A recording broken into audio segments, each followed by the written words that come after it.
Hello and welcome to S24 television news. In the headlines, President Tinubu urges governors and security agencies to unite against insecurity.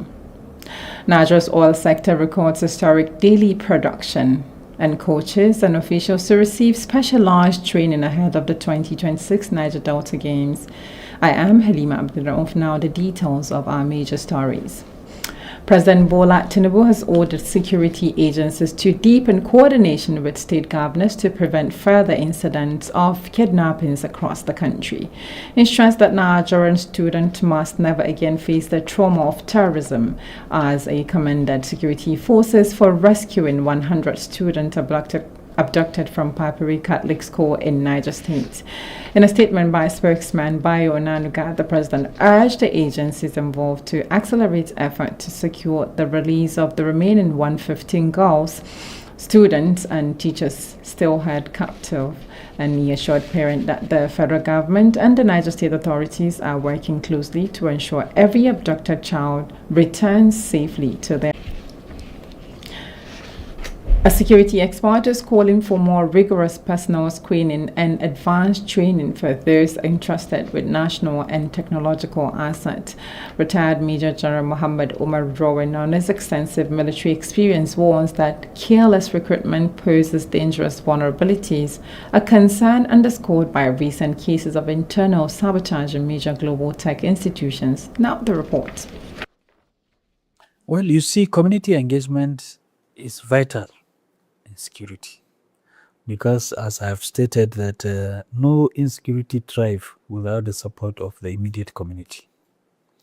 So to me, I have been an advocate of the fact that we need to actually engage the youths in a community, but don't just engage them.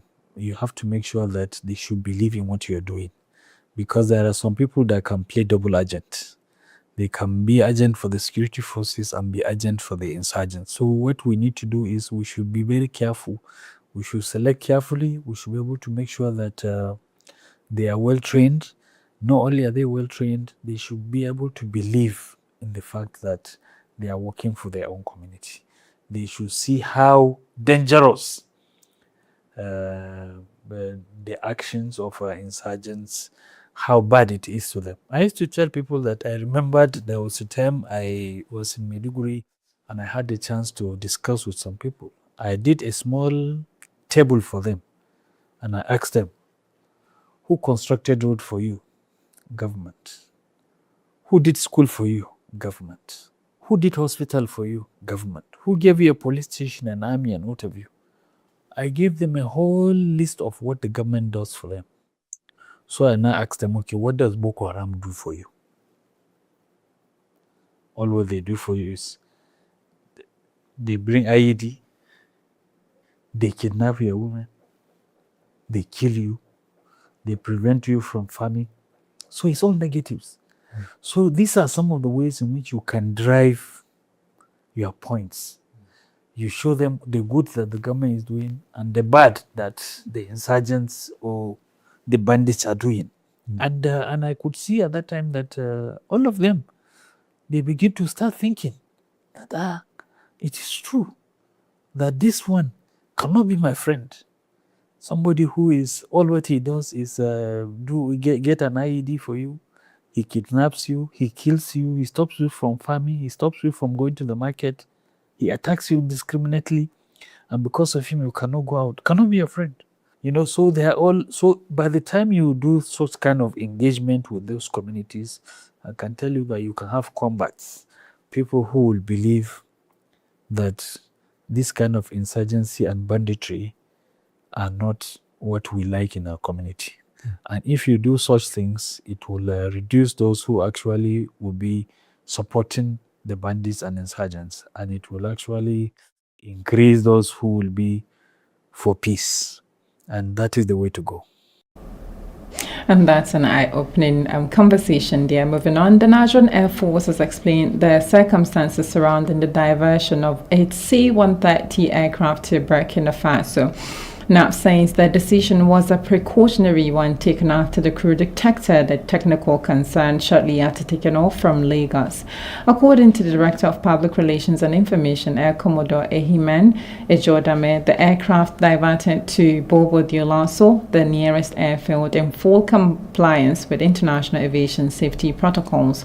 He confirmed that all 11 personnel on board are safe and have been accorded warm treatment by Burkina Faso authorities. The Attorney General of the Federation and Minister of Justice Lateef Fagbemi SAN has urged the judiciary to fast-track cases involving terrorism, kidnapping, human trafficking and violent crimes. Speaking in Abuja at the opening of the Court of Appeals 2025-2026 legal year, Fagbemi said swift hearings are essential to national security and justice delivery. He added that the government is committed to timely prosecution, not indiscriminate detention, and noted that more federal high court judges will be appointed to strengthen the handling of terrorism-related cases. And the House of Representatives is moving to curb arbitrary rent increases in Federal Capital Territory, proposing stricter regulations to protect tenants from sudden increases in advance demand. Engineer Abdullahi told S24 television that policies imported from other countries must be adapted to Nigeria's cultural and socio-economic realities to be effective. A lot of policies are there, fashionable, very lovely policies in Nigeria, but their implementation is a deadlock. In fact, some of them are even a foreign copied policies that their implementation is very difficult. Majority of our policy makers, they normally do policies without contextualization, like with the internal realities of what we have in Nigeria. But bringing foreign ideas and intellectuality is not a problem, but stitching them to the local realities is what matters.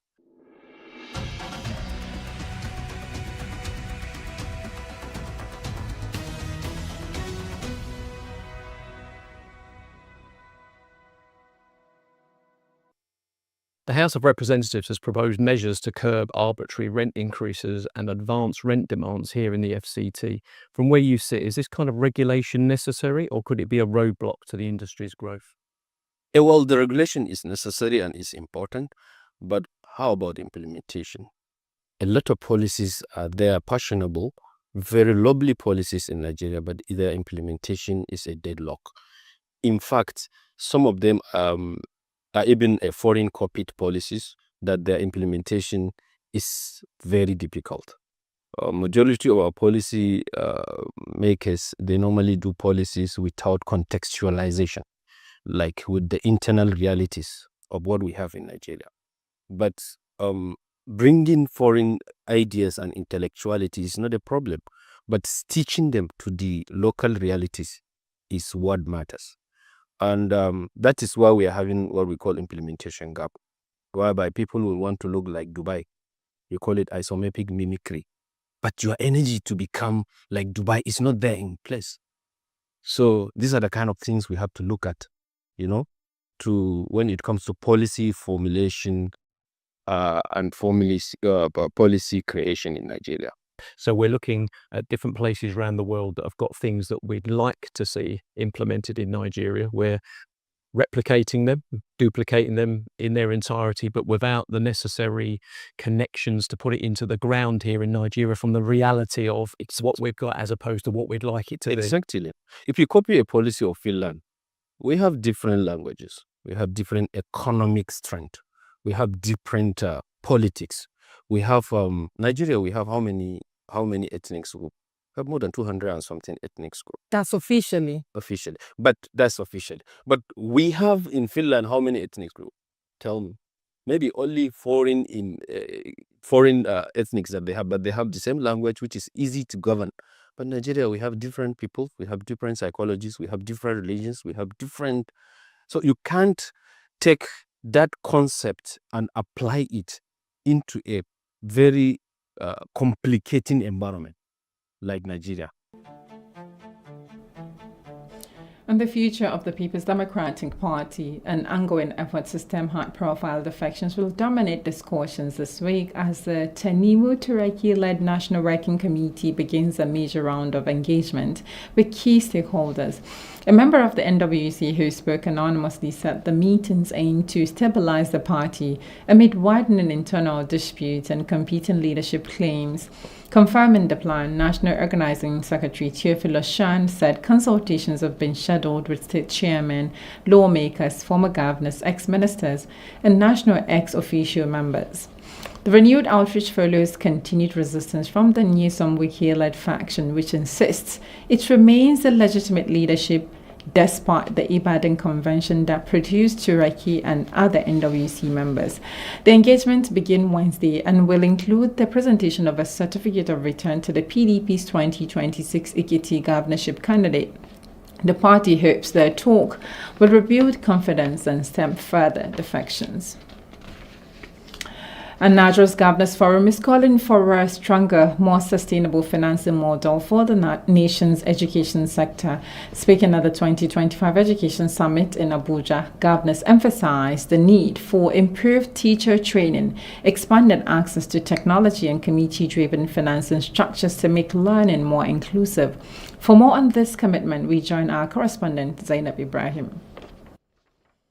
At the 2025 Nigerian Governors Forum Education Summit in Abuja, leaders from government academia and private sector gathered to chart new pathways to sustainable education financing, with the theme Developing Synergy between the town and gown. The forum focused on how collaboration can make Nigeria's education system more inclusive and globally competitive. Oh, well, if you look at over the past few years, I mean, before the assumption of office of the president, Bola Ahmed Tinubu, is getting a lot better. Yes, we are not where we should be yet, but I mean, with the steps they have taken, you can see that the new curriculum reform aligns with national priorities. So when you look at things like that, and when you look at the nursery component, the 6 components of nursery, which addresses the issues of the girl child, of TVET, of data and so on, you would see that they are taking the right step in the right direction. So it's getting better. Stakeholders emphasize that inclusive education must go beyond infrastructure to address teacher training, technology access, and funding models that ensures no learner is left behind. You need to understand that education is a very extensive and highly demanding endeavor. No government, not even in the US, have they been able to conclusively be able to address the issue of funding in the educational system. So Nigeria, we can understand why we are having gaps. If you look at the competing demands and the resources available in the country, compare with the population, definitely we may not have enough to be able to pay for all our needs. However, government on its own is doing the best it could, but we can continue to request for more prioritization and more engagement from different stakeholders, as well as proper management of whatever resources that are available in the system. With that, we can move on, and over time, the country will be able to do much, much better than what we are experiencing today. The forum recommended community-based financing initiative, technology-driven accountability system, and stronger partnership between state government and educational institutions. You know, education is on the concurrent list, so it's meant to be supported by all levels of governance, and the federal government is doing its own part. So it is left for us, for other levels to also do their own part, providing sufficient funding and support for education at their own level. With the funds that is provided for them, they're supposed to provide, but the federal government is doing its own sufficient funding for the levels of education. Stakeholders are optimistic that the commitment made here will push Nigeria towards a more inclusive, sustainable, and innovation-driven education landscape. Zainab Ibrahim, reporting for S24. The Independent National Electoral Commission says over 2.6 million Nigerians have registered as new voters in the ongoing continuous voter registration exercise. INEC reports that more than 1 million applicants completed online pre-registration, while 1.1 million finalized their registration physically at local offices nationwide. Osun State leads the numbers with 208,357 new registrants, followed by Kano with 159,669 and Sokoto with 152,650. Lagos with 123,484 and the Federal Capital Territory with 106,855. The Commission reiterated that the first quarter of the CVR exercise ends on December 10, 2025, and that registration in Anambra remains suspended due to ongoing electoral activities.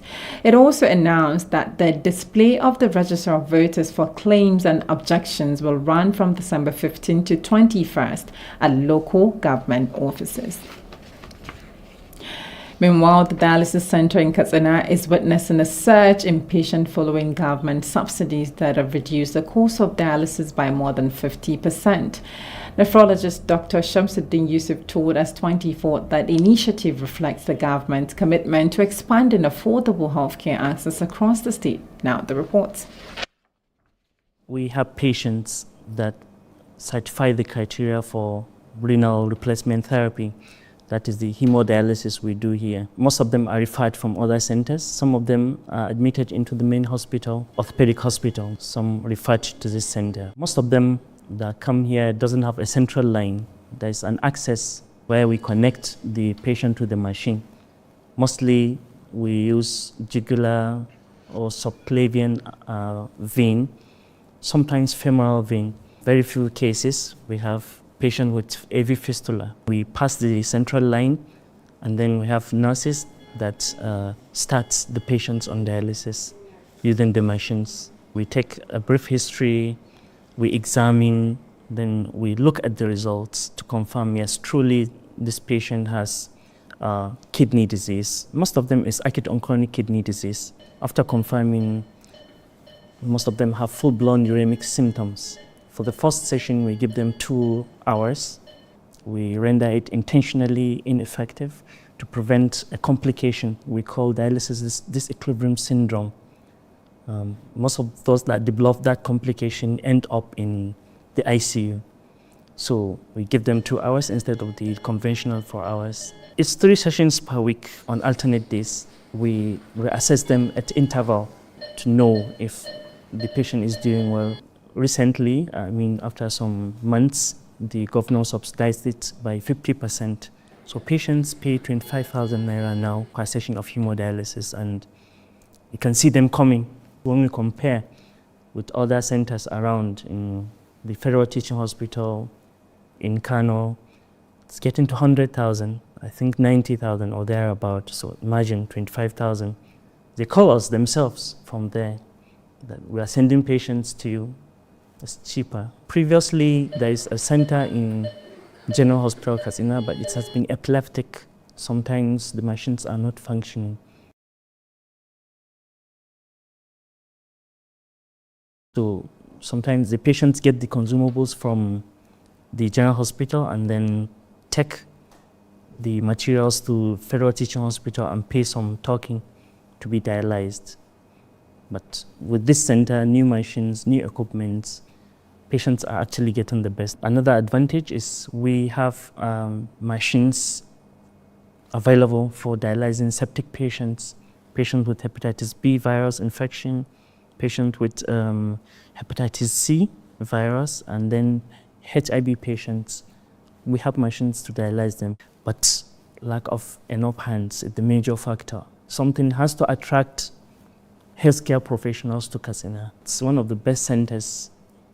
Honestly, we need more hands so that we can admit more patients comfortably. So we are happy the patients are doing very well. The care we are providing is quite adequate.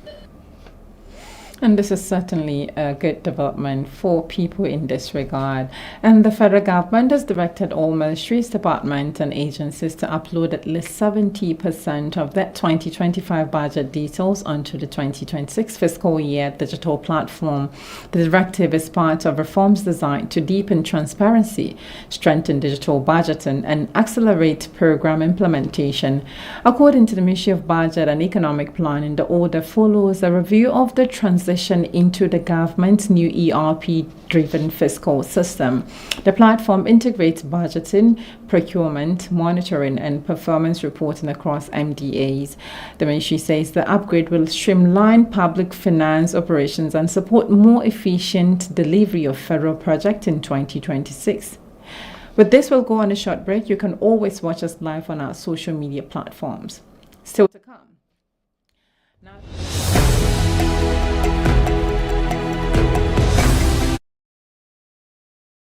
To flee the Thai-Cambodian border, and coaches and officials set for training ahead of the 2026 Niger Delta Games.